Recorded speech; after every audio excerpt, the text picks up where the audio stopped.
مراد کانے تمنا کہوں تجھے، مجرم ہوں اپنے عفو کا ساماں کروں شہا، یعنی شفیع روز جزا کا کہوں تجھے، صبح وطن پہ شام غریباں کو دوں شرف، بے کس نواز گیسو والا کہوں تجھے، اللہ رے تیرے جسم منور کی تابشیں، اللہ رے تیرے جسم منور کی تابشیں، اے جانے جاں میں جانے تجلی کہوں تجھے، اور تیرے تو وصف عیب تناہی سے ہے بری، تیرے تو وصف عیب تناہی سے ہے بری، حیران ہوں میرے شاہ میں کیا کیا کہوں تجھے، حیران ہوں میرے شاہ میں کیا کیا کہوں تجھے، اور کہہ لے گی سب کچھ ان کے ثنا خاں کی خاموشی، چپ ہو رہا یہ کہہ کے میں کیا کیا کہوں تجھے، لیکن رضا نے ختم سخن اس پہ کر دیا، لیکن رضا نے ختم سخن اس پہ کر دیا، خالق کا بندہ خلق کا آقا کہوں تجھے، خالق کا بندہ خلق کا آقا کہوں تجھے۔ آپ حضرات بہت دیر سے اس محفل میں موجود ہیں اور تقریباً 1:45 بج چکے ہیں، اور میرے بعد خانوادہ اعلیٰ حضرت کی اس وقت سب سے بزرگ ترین ہستی حضور منانی میاں صاحب کو آپ کو سننا ہے، ان کی دعائیں لینا ہے، اس لیے میں کوئی لمبی چوڑی تقریر اب نہ کر سکوں گا، مختصر میں تھوڑی سی کچھ باتیں پیش کر کر میں اپنی گفتگو کو تمام کر دوں گا۔ اس کی وجہ یہ ہے کہ اپنے بڑوں کو دیر تک بٹھا کر میں اگر گفتگو کروں تو یہ بے ادبی سے بہت زیادہ قریب ہوگا، اس لیے تھوڑی دیر، چونکہ ہمارے برادر عزیز جناب معراج بھائی کے والد جناب مرحوم و مغفور رئیس خان صاحب کے ایصال ثواب کے لیے یہ محفل ہے، دعا کرتا ہوں کہ اللہ ان کے والد کی، معراج بھائی کے والد کی اور تمام مرحومین مرحومات کی، تمام اہل ایمان کی، ہم سب کی بے حساب مغفرت فرمائے۔ اس وقت میرے سامنے جو لوگ بیٹھے ہوئے ہیں ان میں 90% لوگ جو ہے وہ میری قوم کے نوجوان ہیں، اور جوان کسی قوم کا سرمایہ ہوتا ہے، جوان کسی قوم کا مستقبل ہوتا ہے، جوان کسی قوم کا بہت بڑا آسرا ہوتا ہے، جوان جس قوم کا باشعور ہو جائے، جس قوم کا جوان اس کے کردار میں تقدس پیدا ہو جائے، جس قوم کی جوانی کے اندر خشیت الہی پیدا ہو جائے، جس قوم کے جوان کے اندر عشق مصطفیٰ پیدا ہو جائے، جس قوم کے جوان کے اندر تعلق بالقرآن مضبوط ہو جائے، جس قوم کے جوان کی راتیں اللہ رب العزت کی یادوں سے آباد ہو جائے، جس قوم کے جوانوں کے دل کا تعلق اولیاء اللہ سے جڑ جائے، وہ قوم ایک بڑی اور بلند قوم کی حیثیت سے دنیا کے اندر متعارف ہوتی ہے۔ اس قوم کی تاریخ سنہری حرفوں سے لکھی جاتی ہے، اس قوم کو کوئی مٹا نہیں سکتا، اس قوم کو کوئی تباہ نہیں کر سکتا، اس قوم کو کوئی برباد نہیں کر سکتا، اس قوم کی بیٹیوں کو کوئی بھگا کر لے کر نہیں جا سکتا، اس قوم کا تعلیم و تعلم کا معاملہ اوج ثریا تک پہنچتا ہے۔ اس قوم کا حال یہ ہوتا ہے، وہ قوم جس راستے سے گزرتی ہے لوگ عزت کی پلکیں اس کے قدموں میں بچھاتے ہوئے نظر آتے ہیں۔ ترقی انسان کو مال کی وجہ سے نہیں ملتی، ترقی انسان کو اچھے کھانے کی وجہ سے نہیں ملتی، ترقی انسان کو اچھی سواریوں کی وجہ سے نہیں ملتی، ترقی انسان کو اچھے کردار کی وجہ سے ملتی ہے، اچھے کیریکٹر کی وجہ سے ملتی ہے، اچھے اخلاق کی وجہ سے ملتی ہے، اچھے عقائد کی وجہ سے ملتی ہے۔ اگر کسی مرسیڈیز کاروں کے اندر کتوں کو بٹھا دیا جائے اور خنزیروں کو بٹھا دیا جائے تو ان کے نام تبدیل نہیں ہو جائیں گے، پھر بھی کتے کو کتا ہی کہہ کے پکارا جائے گا اور خنزیر کو خنزیر ہی کہہ کے پکارا جائے گا۔ اگر اچھی سواریاں کسی کو عزت دے سکتی تھی تو کیا مرسیڈیز کاروں نے کتوں کو عزت دے دی؟ مرسیڈیز کاروں نے جو وہ خنزیروں کو عزت دے دی؟ نہیں، ہرگز نہیں۔ اور یہ بھی یاد رکھیں، اگر بادشاہوں کو کسی بیل گاڑی میں بٹھا دیا جائے تو بادشاہ بہرحال بادشاہی ہوگا، فرق اتنا ہے۔ اگر کتے کتے مرسیڈیز کاروں میں بیٹھ جائیں تو کتوں کی عظمت بڑھ نہیں جاتی بلکہ کاروں کو حقارت کی نظر سے دیکھا جائے گا، اور اگر بادشاہوں کو بیل گاڑی میں بٹھا دیا جائے تو پھر وہ بیل گاڑیاں لوگ میوزیم میں رکھنے کے قابل بنا دیتے ہیں۔ تو پتہ چلا سواریاں عزت نہیں دیتی، انسان کا کردار، اس کا اخلاق، اس کے نظریات، اس کا انداز زندگی، اس کا انداز صبح، اس کا انداز شام، اس کا انداز تکلم، اس کا انداز ترنم اس کو عزت دلاتا ہے۔ تو جس قوم کا جوان فکری ہو جائے، نظریات کا پابند ہو جائے، اللہ و رسول سے رشتے کو مضبوط کر لے، وہ قوم ایک سنہری ایک تاریخ مرتب کرتی ہے۔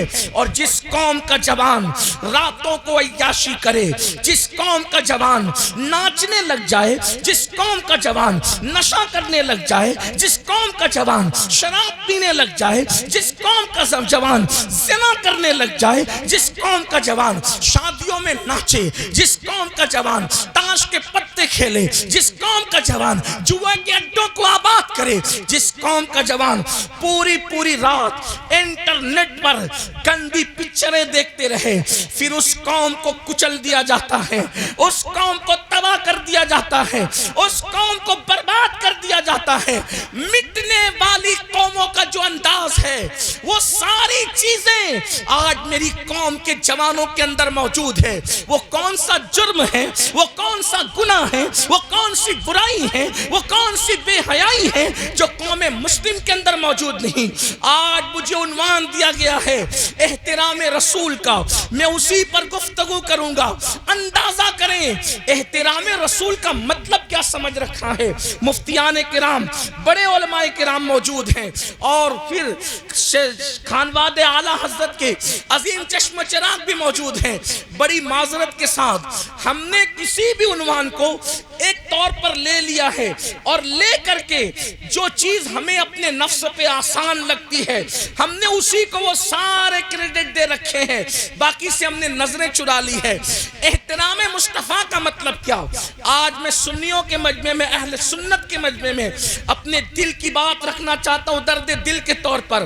اگر احترام رسول کا مطلب صرف مدینہ منورہ کی طرف رک کر کے سلام پڑھنا ہے، اگر احترام رسول کا مطلب صرف میلاد مصطفیٰ کا جلوس ہے، اگر احترام مصطفیٰ کا مطلب صرف لبیک یا رسول اللہ کا نعرہ ہے، اگر صرف احترام مصطفیٰ کا مطلب انگوٹھوں کو چوم کر کے جنت میں چلے جانا ہے، تو یاد رکھیں یہ بہت بڑی ستم ظریفی ہوگی قرآن مقدس کی آیات کے ساتھ۔ یقیناً یہ احترام کا ایک طریقہ ہے، لیکن ایک طریقہ ہے۔ مثال کے طور پہ آنکھیں انسان نہیں ہے، انسان کے جسم کا ایک حصہ ہے۔ آنکھ عضو انسان ہے، مکمل انسان نہیں۔ میں کوئی مشکل بات تو نہیں کر رہا، میری بات سمجھ میں آ رہی ہے؟ اگر نہیں سمجھ میں آئے تو کہیے گا کہ اور آسان کر دوں گا، اس لیے کہ بہت پڑھا لکھا آدمی نہیں ہوں، یوں بھی مشکل پسندی میرے اندر نہیں ہے، میں آسان ہی بات کرنا چاہتا ہوں۔ لیکن سنیں، غور سے سنیں، آنکھ انسان کا عضو ہے، ایک حصہ ہے، مکمل انسان نہیں۔ ناک انسان کے جسم کا ایک حصہ ہے، مکمل انسان نہیں۔ ہاتھ انسان کے جسم کا ایک حصہ ہے، مکمل انسان نہیں۔ ایسے ہی انگوٹھے چومنا، سلام پڑھنا، اسی طریقے سے لبیک کا نعرہ لگانا، اسی طریقے سے یا رسول اللہ کا نعرہ لگانا، اسی طریقے سے رسومات اہل سنت کو ادا کرنا، مراسم کو ادا کرنا، یہ مکمل احترام رسول نہیں ہے، احترام رسول کا ایک جز ہے۔ اب مکمل احترام کے اس سے بڑھ کر میں اپنے علماء کی توجہ چاہتا ہوں، مفتیان کرام کی اگر مجھ سے غلطی ہو رہی ہو، ان کا حق ہے، وہ مجھے اسی وقت روکیں گے اور ان پہ لازم ہے، مجھے برا نہیں لگے گا۔ مراسم سے بڑھ کر ایک مقام آتا ہے تعلیمات پر عمل کا، ایک مقام آتا ہے۔ دیکھو قرآن احترام رسول کیسے بیان کرتا ہے، فَالَّذِينَ آمَنُوا بِهِ وَعَزَّرُوهُ وَنَصَرُوهُ وَاتَّبَعُوا النُّورَ الَّذِي أُنزِلَ مَعَهُ أُولَئِكَ هُمُ الْمُفْلِحُونَ۔ احترام کو قرآن تفسیر قرآن بالقرآن کے طور پر خود ہی بیان کر رہا ہے۔ کامیاب کون ہے جو رسول اللہ پر ایمان لائے اور پھر وَعَزَّرُوهُ ان کا احترام کیا، ان کی تعظیم کی. تو تعظیم کیسے؟ وَنَصَرُوهُ اور ان کی مدد کی، رسول اللہ کی مدد کی، ایمان لا کر حضور کی تعظیم کی. اب تعظیم کو کھولا جا رہا ہے، ان کی مدد کی، ان کی مدد کی. وَنَصَرُوهُ ان کی مدد کی، ان کی مدد کی. اب مدد کیسے کی؟ تو قرآن آگے بیان کرتا ہے، اللہ اکبر، وَاتَّبَعُوا النُّورَ الَّذِي أُنزِلَ مَعَهُ. رسول اللہ کی مدد یہ ہے کہ جو ان پر دین نازل ہوا ہے، جو ان پہ قرآن نازل ہوا ہے، اس پر انہوں نے عمل کیا. اب قرآن کہتا ہے اولئک هم المفلحون، یہی لوگ کامیاب و کامران.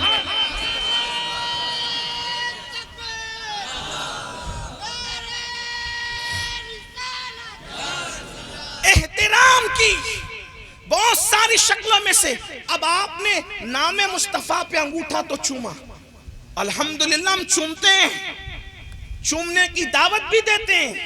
لیکن جنہوں نے میٹھا میٹھا ہپ ہپ کڑوا کڑوا تھو تھو کرنا شروع کیا، ان جوانوں کو میری گزارش ہے کہ جب انہیں پتا ہے کہ ہاں انگوٹھا چوم کر انہوں نے جنت میں جانا ہے، تو فجر میں اٹھ کر کوئی بے وقوف ہے کہ وہ مسجد میں آئے گا؟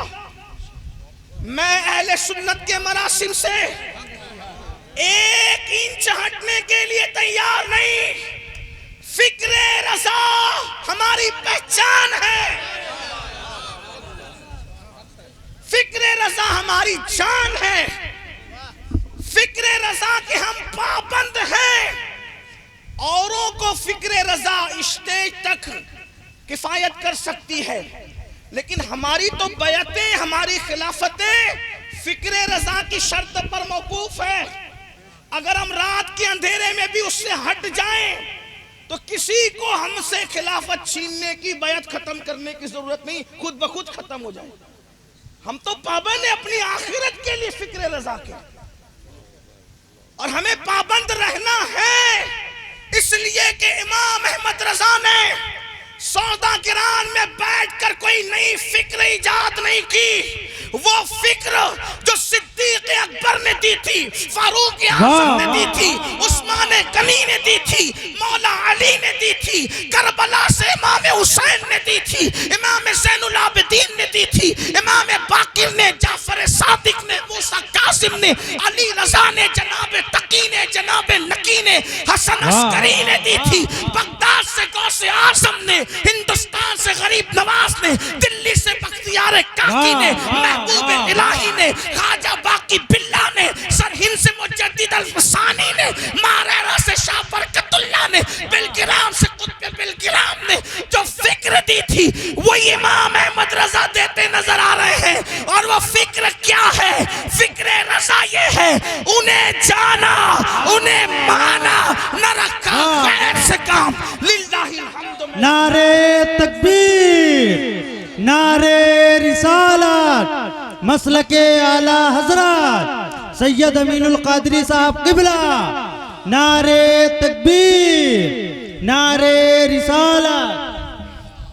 لیکن ایک چیز کہتا ہوں، میں نے وضاحت کر دی جتنی کرنی تھی کہ فکر رضا کے محور سے ہم ہٹنے کے لیے تیار نہیں. لیکن سن لو، اگر صرف انگوٹھا چومنے کی بنیاد پر، حالانکہ ہم انگوٹھا چومنے کو اہل سنت کی پہچان سمجھتے، وہ کبھی ختم نہیں ہو سکتی. ہم تو اپنے بچوں کو تعلیم دیتے، لب پہ آ جاتا ہے جب نام جناب، منہ میں گھل جاتا ہے شہد نایاب، وقت میں ہو کہ ہمیں جاں بیتاب، اپنے لب چوم لیا کرتے ہیں. لیکن ایک بات کہتا ہوں، اگر کسی کی فکر یہ بن جائے کہ صرف انگوٹھا چومنا ہی احترام رسول ہے اور فجر کی نماز میں پہنچنے سے کوئی احترام رسول میں فرق نہیں پڑتا، تو اس کی بہت بڑی غلط فہمی ہے. کیوں؟ ایک بات یاد رکھنا کہ انگوٹھا چومنا اس کا حکم نہیں دیا رسول اللہ نے. توجہ کرنا، یہ حضور نے جانچنے کے لیے اہل عشق پہ چھوڑ دیا. ہاں، اس لیے کہ کسی چیز کا حکم نہ دے کر امتحان عشق لیا جاتا ہے. مثال کے طور پہ لوگ یہ کہتے ہیں کہ عید الفطر کا حکم ہے، عید الاضحیٰ کا حکم ہے، عید میلاد کا حکم کیوں نہیں؟ میں نے کہا اگر حکم ہوتا تو مومن بھی عمل کرتا، منافق بھی عمل کرتا. زندہ باد. واہ. اس لیے کہ دیکھیے ایک ایگزامپل دیتا ہوں. ہیلمٹ پہننا یہ ہندوستان کا قانون ہے بائک چلاتے وقت. تو ہندوستان میں پولیس سے بچنے کے لیے جو ملک کا وفادار ہے وہ بھی ہیلمٹ پہن کر کے چلتا ہے، اور جو دوسرے ممالک سے ہمارے ہندوستان کی خبر گیری کرنے کے لیے مخبر جاسوس آئے ہیں وہ بھی پہن لیتے ہیں. کیوں؟ پہچانا نہ جاؤں، پکڑا نہ جاؤں. یہ قانون ہے. تو قانون پر عمل کرنے کے لیے وفادار بے وفا سب کرتے ہیں، ٹھیک. لیکن سرحد پر جان دینے کی جب بات آئے، ہر ہندوستانی پہ فرض نہیں ہے کہ سرحد پہ جان دے، لیکن جو جان دیتا ہے وہ بتاتا ہے کہ میں ہندوستان کا صرف ناگرک نہیں ہوں بلکہ میں ہندوستان کا عاشق ہوں. تو بلا تمثیل اگر دونوں عید کے ساتھ تیسری کا بھی حکم آ جاتا تو منافقوں میں اور مومنوں میں پہچان کیسے ہوتی؟ اس لیے حکم نہ دے کر کے کہا گیا عید اور بقرعید پر قانون والے عمل کریں گے، میلاد مصطفیٰ کو عشق والے عشق کے واہ واہ واہ. سبحان اللہ. نعرے تکبیر، نعرے رسالت، علماء اہل سنت مسلک. کچھ چیزیں جانچنے کے لیے ہوتی ہے. اب آپ کہیں گے یہ کہاں لکھا ہے؟ میں نے کہا عشق کی بات لکھنے والی نہیں ہوتی. کنڈا والوں نہیں سمجھے، توجہ کریں. عشق کی بات. بیٹھ جائے.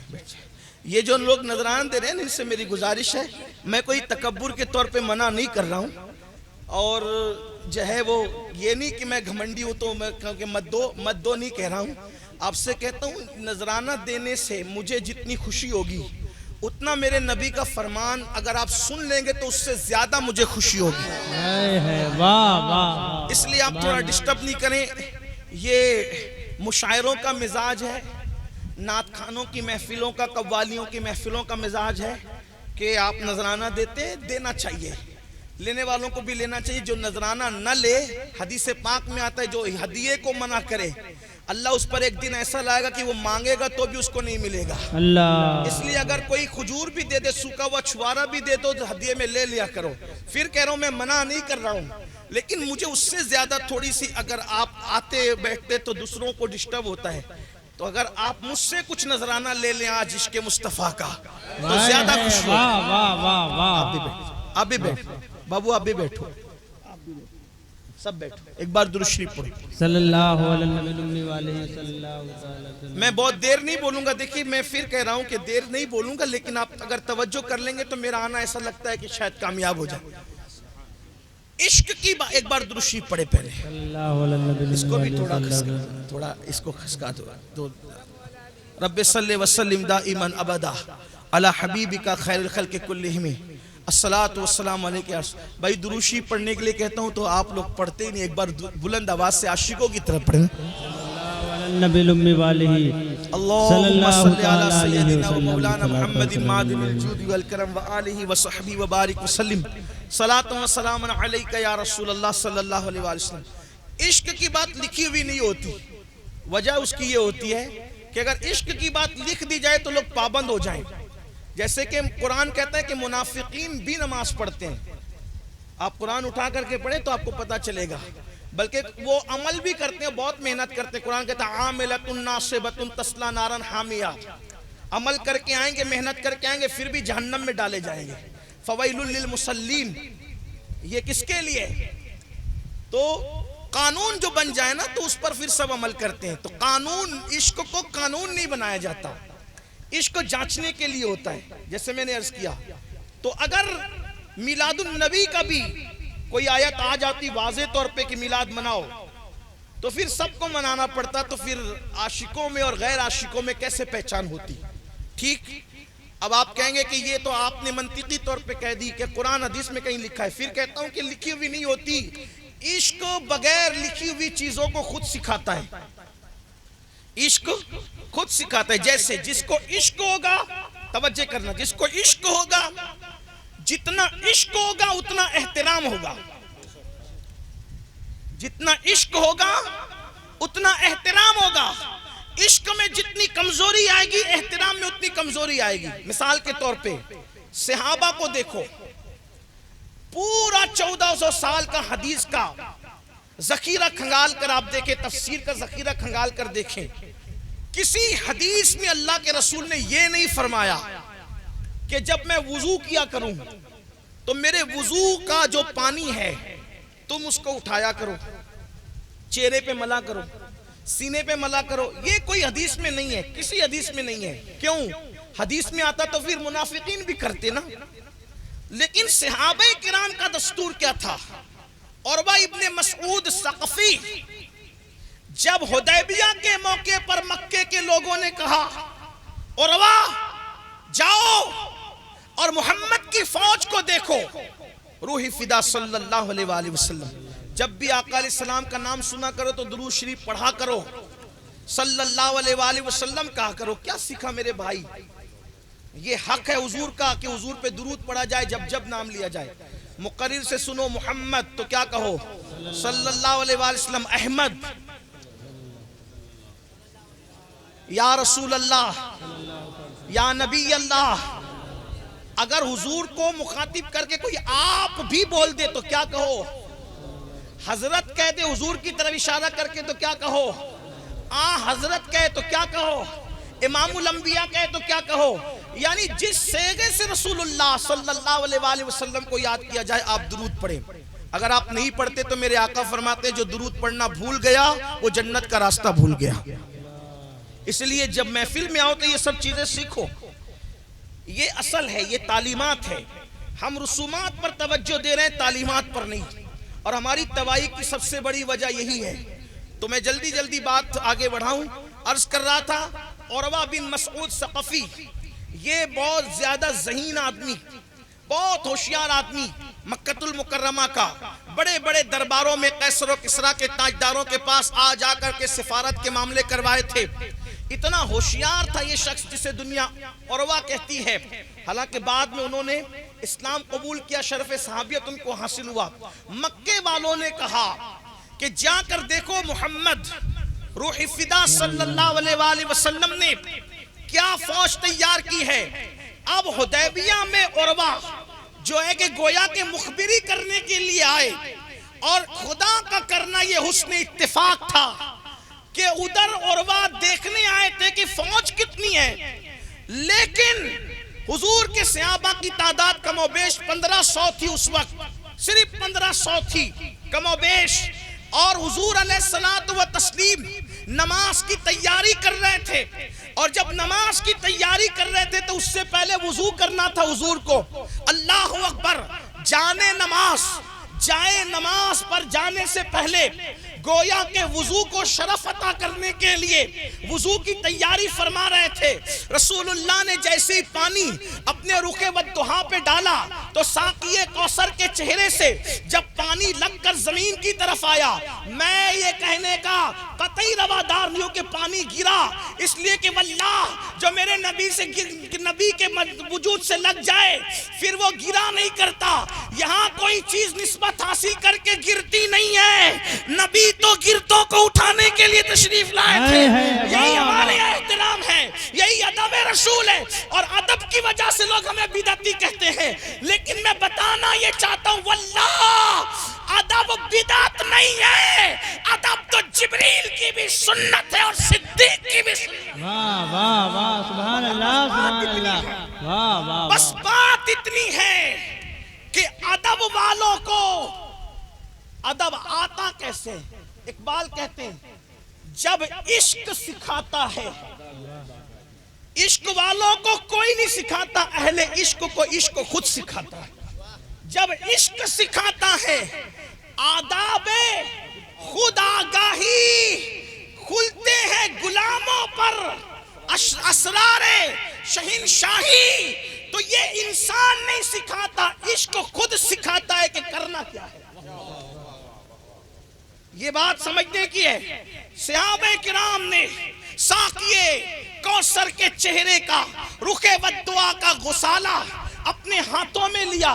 بار بار سنا ہوگا، کوئی نئی روایت نہیں پڑھ رہا ہوں، آپ کو یاد بھی ہوگی، سنیوں کی محفلیں بہت پڑھی جاتی ہے، محفل الحمد یہ بات بہت پڑھی جاتی ہے، لیکن بس اتنا کہنا چاہتا ہوں اشاروں کی زبان میں، اور جلدی سے آپ کے ایک ذہن میں یہ بات ڈال دینا چاہتا ہوں کہ دیکھو، عشق والوں کو کچھ سکھایا نہیں جاتا، عشق آتا ہے تو ادب خود ہی آتا ہے، احترام خود ہی آتا ہے، طریقہ عشق خود ہی آتا ہے۔ صحابہ نے اٹھایا، اپنے چہرے پہ ملا، اپنے سینے پہ ملا، حتیٰ کہ وہ پانی لینے کے لیے، توجہ کرنا، کہاں کے یہ لوگ تھے؟ یہ لوگ مکے کے تھے، یہ مدینہ منورہ کے تھے، یہ جو ہے وہ اللہ اکبر صفا مروہ کے بیٹے تھے، چائے زمزم کے بیٹے تھے، اس طرح کے الفاظ ان کے لیے کہے جاتے ہیں۔ یہ بیٹے کا مطلب یہ نہیں کہ کوئی پہاڑوں سے پیدا ہوئے تھے، یعنی اس زمین پر یہ رہتے تھے جہاں پر زمزم ابلتا ہو، وہاں کے لوگ رخ ودعا کا پانی اپنے ہاتھوں میں لینے کے لیے لڑنے کی پوزیشن میں کیوں تھے؟ ایک دوسرے پہ سبقت کیوں کر رہے تھے؟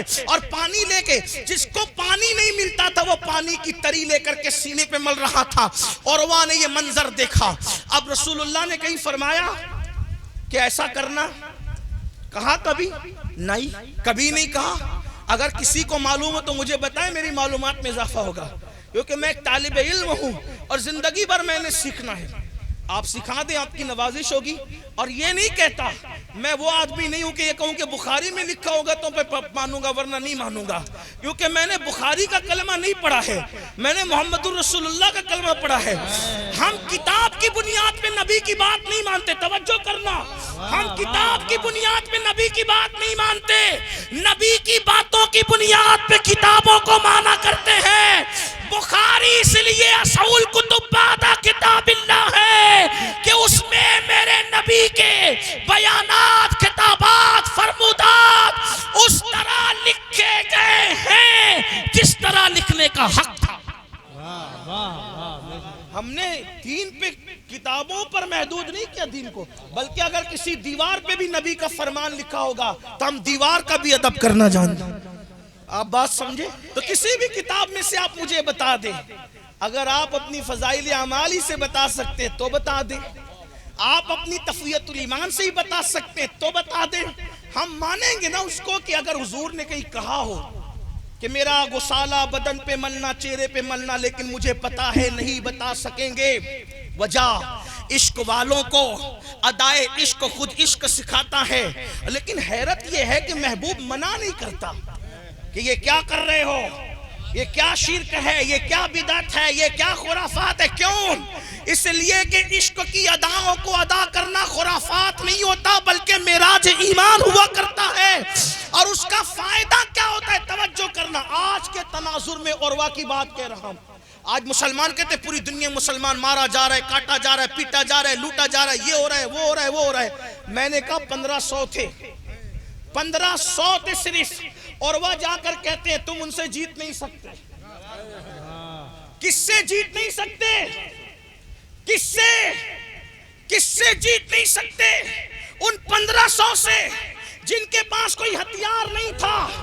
لوگ کہتے ہیں مسلمانوں کے پاس ہتھیار نہیں، ہم لوگ کسی کے چمچے نہیں ہیں، لیکن حق بات کہتے ہیں مسلمانوں کو آج کی تاریخ میں ہتھیار کی ضرورت نہیں ہے، مسلمانوں کو آج کی تاریخ میں اس عشق والے دل کی ضرورت ہے جو ان صحابہ کے پاس موجود تھا۔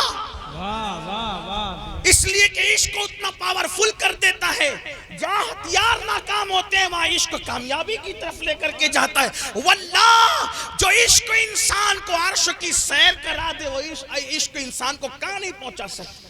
لیکن میری سنی قوم، یہ میری قوم جو میرے سامنے بیٹھی، ان میں بہت سے ہوں گے اگر ہاتھ اٹھوائیں نا، آپ کو ذلیل کرنے نہیں بلایا ہے، آپ ہم سے کروڑ درجہ بہتر ہے، ہم آپ کی جوتیاں سیدھی کر کے اگر شرف پالے تو جنت ہمارا مقدر ہو۔ لیکن پھر کہتا ہوں، وعظ و نصیحت کی محفل فتنے فساد کے لیے نہیں ہوتی، قہقہے کے لیے نہیں ہوتی، ہنسی مذاق کے لیے نہیں ہوتی، جو مدے ہوتے ہیں اس پہ تبصرے کے لیے ہوتی۔ بس تو میں اسی لیے آپ سے بات کرتا ہوں، میرا جو دل جلا ہوا یہ، اور آپ کو نصیحت کرتا ہوں کہ کسی محفل میں کوئی سنی کسی سنی کے خلاف بات نہ کرے. بس اس کو یاد رکھنا، اگر آپ پر کوئی ظلم کرے، مجھ پر کوئی ظلم کرے، آپ کو جواب نہیں دینا. اس لیے کہ اگر آپ ایک دوسرے میں الجھ کر رہ جائیں گے تو یہ قوم کو تجارت کے طریقے کون سکھائے گا؟ اس قوم کو ایجوکیشن کی طرف کون بلائے گا؟ اس قوم کو مسجد کی آبادی کی طرف کون بلائے گا؟ ہم نے کوئی آپس میں اختلاف نہیں کرنا. اتحاد زندگی ہے، انتشار موت ہے. مجھے شیر رضا تاج ملت سے محبت اس لیے ہے، منانی میاں صاحب کی بلا سے، کہ یہ حضور سیدی مفتی اعظم کے اندر جو محبت، شفقت اور سب کو لے کر چلنے کا جذبہ ہم دیکھتے تھے، آج ہم تاج ملت کے اندر وہ چیزیں دیکھ رہے ہیں. اس لیے ہم ان سے پیار کرتے ہیں، ان سے محبت کرتے ہیں. ہمارے بزرگ ہیں جن کی رگوں میں اعلیٰ حضرت کا خون دوڑ رہا ہے. یہ خون اعلیٰ حضرت ہے، اور اعلیٰ حضرت نے ہم کروڑوں سنیوں پر احسان کیا. شیر بے شیر سنت سے کسی نے پوچھا کیا اعلیٰ حضرت کرتے ہو؟ کتنے کافروں کو مسلمان بنایا تمہارے اعلیٰ حضرت نے؟ شیر بے شیر سنت نے جواب دیا، فرمایا کتنوں کو مسلمان بنایا یہ تو الگ بات ہے، وہ جواب دیا جائے گا، بنایا، لیکن اس کا ذکر ابھی نہیں کرتے. اس سے بڑا کام کیا، کروڑوں مسلمانوں کو کافر ہونے سے بچا لیا. یہ امام احمد رضا کا احسان ہے. اسی لیے ہم، کوئی مرزا ہو، کوئی شیخ ہو، کوئی سید ہو، کوئی ہو، اگر اس کے دل میں عشق رسول ہے تو وہ ضرور امام احمد رضا کے اس احسان پر ان کا شکریہ ادا کرے. آل رضا کے ہاتھ چومنے کا جی اس لیے چاہتا ہے کہ جب لوگ انگوٹھے چومنے پر بدعت کا فتویٰ دے رہے تھے تو وہ میرا امام تھا جسے دنیا اعلیٰ حضرت کہتی ہے.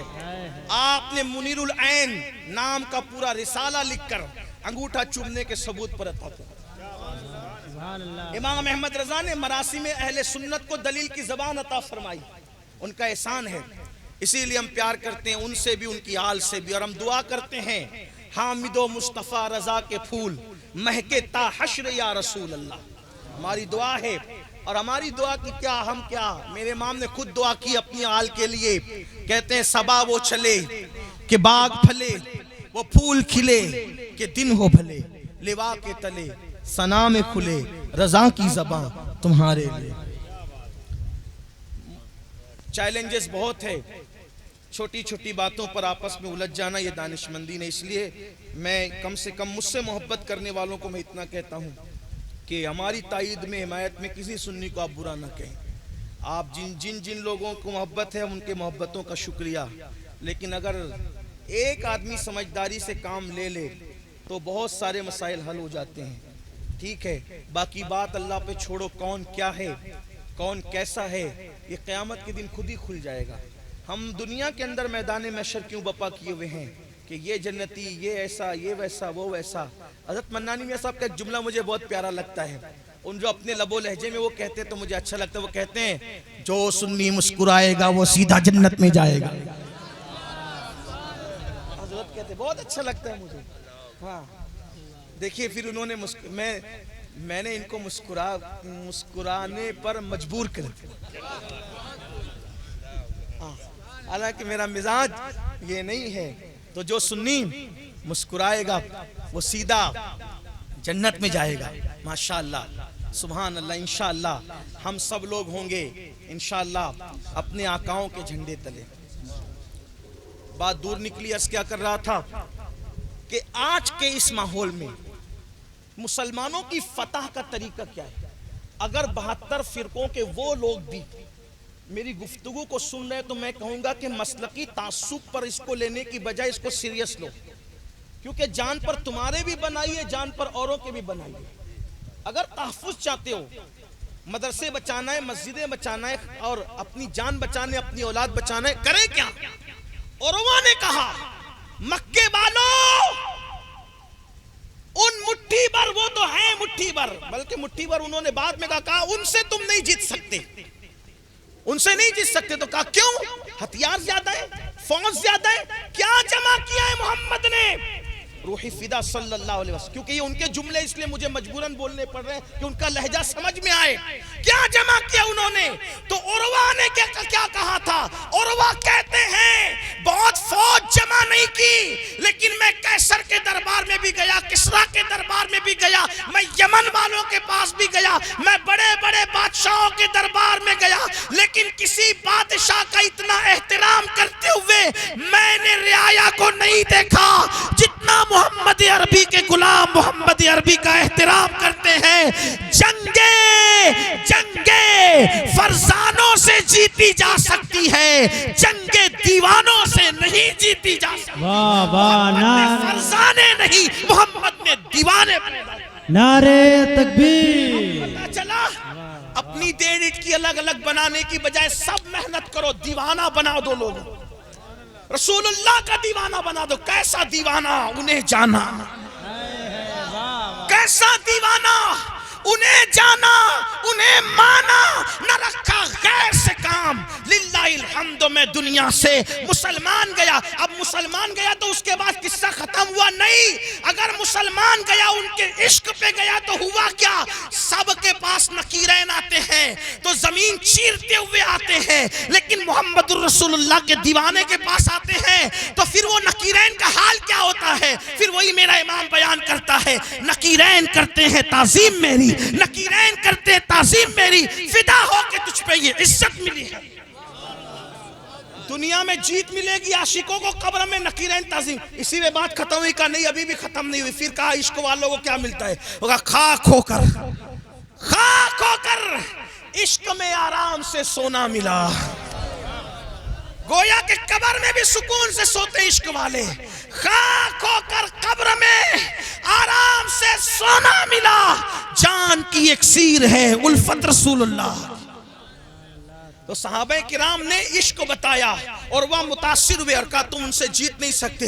اور آپ کو پتہ ہے پھر انہوں نے جنگ نہیں کی، ان کو آخر مجبوراً صلح کرنا پڑی، اور وہ صلح حدیبیہ فتح مکہ کی تمہید ثابت ہو گئی، اسلام کے عروج کا سبب ثابت ہو گئی۔ اب پتہ چلا احترام کیا چیز ہے۔ تو عرض یہ کر رہا تھا یہ بھی احترام کی ایک شکل ہے، لیکن اللہ عروہ نے یہ بھی کہا تھا محمد عربی جب کوئی حکم دیتے ان کو تو جملے پورے نہیں ہوتے اور وہ اس پر عمل کرنے کے لیے دوڑ پڑتے ہیں۔ آپ کو بدر کا وہ نقشہ یاد ہے؟ بدر کے موقع پر جب جنگ شروع ہونے والی تھی، آقا نے صحابہ کی مشاورت کی تھی، 313 صحابہ کو بٹھایا تھا اور پوچھا تھا ہم جنگ کی نیت سے آئے نہیں تھے لیکن جنگ مسلط ہو گئی، تمہارا مشورہ کیا ہے؟ تو پتہ ہے حضرت سعد ابن عبادہ انصاری نے کہا تھا یا رسول اللہ اس میں مشورہ مانگنے کی کیا ضرورت ہے؟ ہم موسیٰ کی قوم کی طرح نہیں کہ کہیں گے کہ تم لڑو تمہارا خدا لڑو، ہم آپ کے غلام ہیں۔ اگر آپ ہمیں حکم دیں گے کہ ہم دریا میں کود جائیں، ہم جان کی پرواہ نہیں کریں گے، ہم دریا میں کود جائیں گے۔ کسی نے کہا تھا یا رسول اللہ اگر آپ ہم پر اعتماد فرمائے ہم اپنے باپ کو قتل کر کے بتا دیں گے کہ ہم نے باپ سے رشتہ نہیں رکھنا، ہم نے رسول پاک سے رشتہ رکھنا۔ اور ہوا یہ آپ یہ ہے عشق، یہ ہے تعظیم، یہ ہے محبت۔ تو اس لیے جو حکم حضور دیتے ہیں، اب حضور کہہ رہے نماز میں میری آنکھوں کی ٹھنڈک ہے، اور وہ جو کہہ رہا تھا لبیک یا رسول اللہ، لبیک یا رسول اللہ کا مطلب سمجھا؟ یا رسول اللہ میں حاضر ہوں۔ کہاں حاضر ہو؟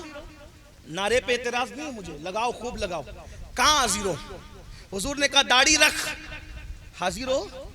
حضور نے فرمایا صلی اللہ علیہ وسلم نماز پڑھ، حاضر ہو؟ زنا سے بچ، حاضر ہو؟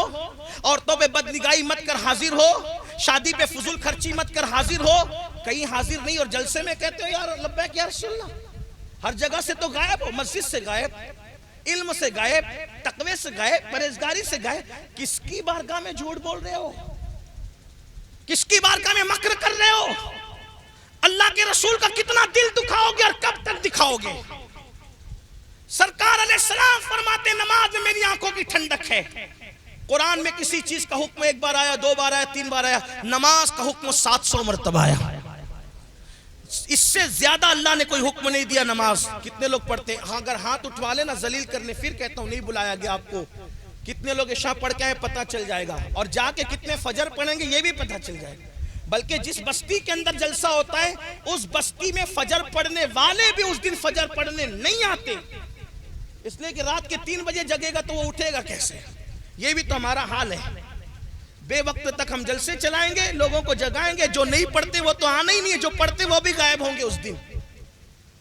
ایک وقت کی 2 رکعت فجر کی نماز ایک پڑھنے میں رکھو اور پوری زندگی کے کنڈا والوں جلسے ایک پڑھنے میں رکھو، دونوں کی برابری نہیں ہو سکتی۔ یہ کڑوے لگے تو معاف کرنا، آئندہ نہیں بلانا تو نہ بلانا، کوئی شوق نہیں تقریر کا، لیکن حقیقت یہ ہے رسول اللہ کے دل کو تکلیف پہنچاتے ہو۔ فجر کی نماز میں غائب، ظہر کی نماز میں غائب، عصر کی نماز میں غائب۔ لوگ کہتے ہیں ہندوستان کے حالات خراب ہے، دنیا کے حالات خراب ہے، جیل بھرو تحریک شروع کرو۔ میں کہتا ہوں جیل بھرو تحریک کی اس وقت ضرورت نہیں ہے، اگر تحریک چلانا ہے تو مسجد بھرو تحریک چلاؤ، مسجد بھرو، مسجدوں کو آباد کرو، پھر دیکھو کیسا انقلاب آئے گا۔ احترام رسول، حضور کے حکم پر عمل کرنا اول درجہ۔ کوئی حکم پر عمل نہیں ہو رہا ہے، داڑیاں منڈا کر گٹروں میں پھینک رہے ہو، اور اس کے بعد پھر کہتے ہیں حضور کا احترام کرتے۔ کیا احترام کیا؟ ایک شخص ہے میں اپنے باپ کا بڑا احترام کرتا ہوں، باپ کے میرے پیر دبا کا ابا ٹائم نہیں ہے، احترام ہے؟ درس قرآن اگر ہم نے نہ بلایا ہوتا، یہ زمانہ نہ زمانے نے دکھایا ہوتا، اور طریق مصطفیٰ کو چھوڑنا ہے وجہ بربادی۔